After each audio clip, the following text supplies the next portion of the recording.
Good morning, everyone, and thank you for being here today. My name is David Beckham, and this is not my usual day at the office, so please bear with me. For almost 15 years, I have worked with UNICEF as a global Goodwill ambassador, supporting their work for children around the world. Today is World Children's Day, a day when we should all remind ourselves of our duty to children everywhere, our duty to protect them, their hopes, their aspirations, and of course, their dreams. I know from my work with UNICEF just how lucky I was as a child. I grew up in the East End of London, and I always dreamed of being a professional footballer. It was all I ever wanted. And unlike many children around the world, I was incredibly lucky. I had a home, an education, and a family to help me achieve my dreams. I worked hard, but I was always supported every step of the way, first by my amazing family, then by my teachers, and then by my coaches. From a very young age, I had people in my corner who believed in me, who wanted me to succeed, and who helped me reach my goals. Since 2001, I've worked with UNICEF, meeting girls and boys from all over the world. Children much less fortunate than that boy from the East End of London. Children hungry and sick. Children living through wars. Children who lost their parents in earthquakes and floods. Girls and boys with different stories and backgrounds from my own. But, like all children, they have one thing in common. They have ambitions and they have dreams for a better future.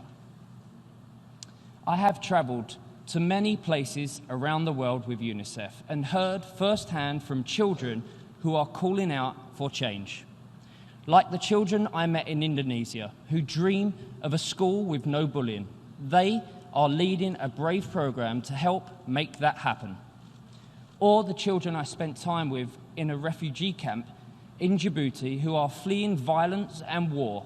They dream that one day they will be able to return home to live in peace. I met boys and girls in Nepal who just wanted to go back to school and back to normality, to be supported to fulfill their potential after the devastating earthquake. I heard from young people in South Africa and Swaziland who deserve to grow up free from diseases like HIV. And I thought of my own kids and watching them play without a care in the world when I met children in Cambodia. They, like all children, just want to feel safe and protected. I've seen for myself how UNICEF is helping to make the changes that children need to see in the world by delivering health services, nutrition, water and sanitation, plus education. All of the ingredients that children need to grow up healthy and happy and to unlock their full potential. But we know that much more work needs to be done. As leaders, as public figures, as parents, and of course as human beings, we must all do more to protect children's dreams. Because the future doesn't belong to us, it belongs to children. Like every parent, I've tried to teach my children about the world, to share the values that I was taught as a child, to help my kids find their own passion and purpose in life, to help them learn what is right and what is wrong. But I also know that every single day, our children are teaching us. As a father of a young daughter, I see her determination to achieve her goals and to have just as many choices in life as her brothers do. I see her being inspired by young women speaking out for change. I hear her passion about the need to protect our planet for the future. But around the world, the voices of children are getting louder. They are calling for better health, a visit to a doctor, a simple vaccination against diseases, a plate of food and clean water to drink. They are calling for a seat in the classroom, and the loudest voices are coming from girls. They just want the same opportunities as boys to learn and develop.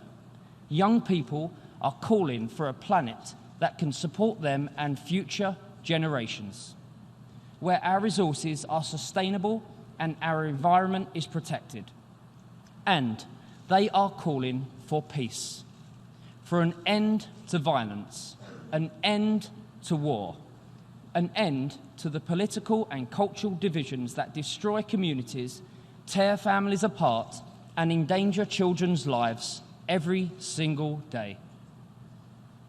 As we mark the 30th anniversary of the Convention on the Rights of the Child, we must ask ourselves, are we listening? As adults, are we humble enough?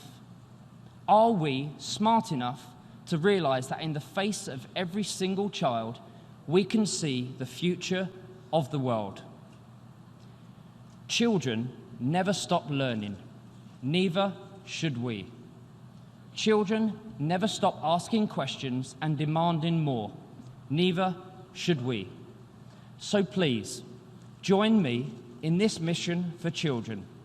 Let's listen to our young people because they will show us the way. I am proud to be here, lending my voice to this conversation and supporting brilliant young activists like Millie Bobby Brown, who is using her platform to command attention to the cause. So, today, on World Children's Day, let's make new promises to the children of the world. We promise to listen to you. We promise to learn from you. We promise to act for you. Together, we promise to work harder to protect your dreams. Thank you very much.